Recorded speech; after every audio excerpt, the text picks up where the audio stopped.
وَمَا عِندَ اللَّهِ خَيْرٌ وَأَبْقَىٰ لِلَّذِينَ آمَنُوا وَعَلَىٰ رَبِّهِمْ يَتَوَكَّلُونَ. Assalamualaikum warahmatullahi wabarakatuh. Alhamdulillah wassalatu wassalamu ala rasulillah.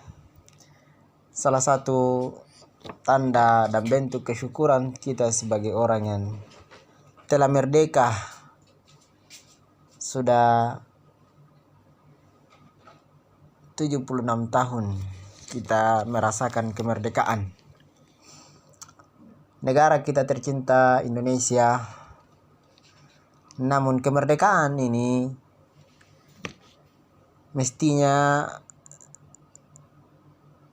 membuat kita selalu teringat dengan para tokoh-tokoh atau pahlawan-pahlawan kemerdekaan yang juga merupakan pahlawan nasional bangsa kita Indonesia, karena sebagai orang-orang yang berbudi tentu adalah mereka yang tidak pernah melupakan para pendahulu-pendahulunya dengan pendahulu-pendahulu yang positif.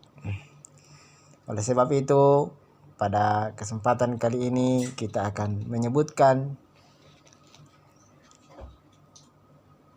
biografi ringkas dari para pahlawan-pahlawan kita. Yang pertama, Pangeran Diponegoro. Pangeran Diponegoro dengan nama kecil beliau adalah Raden Mas Ontowiryo. Lahir pada 11 November 1785. Sekali lagi, Pangeran Diponegoro lahir pada 11 November 1785 di Yogyakarta. Putra sulung dari Sultan Hamengkubuwono III, dikenal karena menjadi pimpinan peran Diponegoro saat tahun 1825 sampai 1830. Pangeran Diponegoro adalah perang dengan jumlah korban terbanyak dalam sejarah Indonesia. Atas perjuangan melawan penjajah, ia dianugerahi sebagai pahlawan nasional serta mendapat rangkaian kehormatan seperti didirikan Museum Monumen Pangeran Diponegoro dan namanya dijadikan sebagai nama stadion, jalan, sampai universitas. Pada tahun 1830, Belanda melakukan siasat licik dengan pura-pura mengajak Pangeran Diponegoro berunding di Magelang. Dalam perundingan, ia ditangkap dan dibuang di Manado, lalu dipindah ke Ujung Pandang dan meninggal di sana pada 8 Januari 1985. Jadi, Pangeran Diponegoro meninggal dunia di Ujung Pandang pada tanggal 8 Januari 1985. Yang kedua, Jenderal Sudirman. Pria kelahiran Bodas, Karangjati pada tanggal 24 Januari 1916. Ini adalah Panglima Besar sekaligus Jenderal pertama dan termuda di Indonesia. Di usia 31 tahun, ia sudah bergabung dengan pahlawan kemerdekaan yang lain untuk berjuang melawan penjajah Jepang, Belanda, dan sekutu. Banyak sekali kegiatan militer yang ia lakukan di usianya yang terbilang muda. Meski sakit, Jenderal Sudirman pantang menyerah dalam melakukan perjuangan bersama pasukannya. Ia wafat karena penyakit yang dideritanya pada tanggal 29 Januari 1950 di Magelang dan dimakamkan di Taman Makam Pahlawan Semaki, Yogyakarta. Yang ketiga, Sultan Hasanuddin.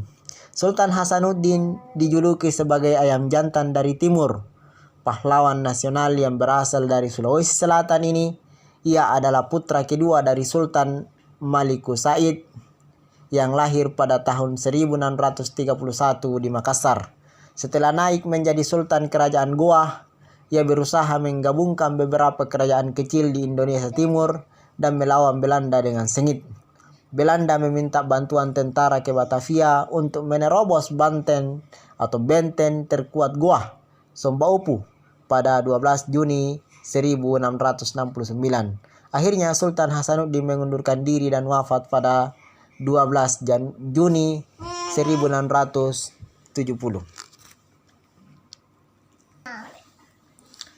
Yang keempat, Kapitan Pattimura. Thomas Matulesi yang lebih dikenal dengan nama Kapitan Pattimura lahir di Ambon pada 1783. Pada 1816 Belanda menguasai Maluku dan menjadi penindasan. Kekayaan Maluku dikuras dan rakyat dipaksa kerja rodi sampai rakyat Maluku mengadakan perlawanan di bawah pimpinan Pattimura. Dengan kepemimpinannya, Pattimura berhasil menyatukan kerajaan Nusantara yaitu Ternate dan Tidore dan menghalau penjajah. Di tahun 1817 Belanda sempat menawarkan kerjasama namun ditolak oleh Pattimura dan ia wafat karena hukuman mati pada tanggal 16 Desember 1817. Yang kelima, Tuanku Imam Bonjol. Peto Syarif atau dikenal sebagai Tuanku Imam Bonjol lahir pada tahun 1772 di kampung Tanjung Bunga, Sumatera Barat. Ia adalah seorang ulama dan pemimpin masyarakat setempat.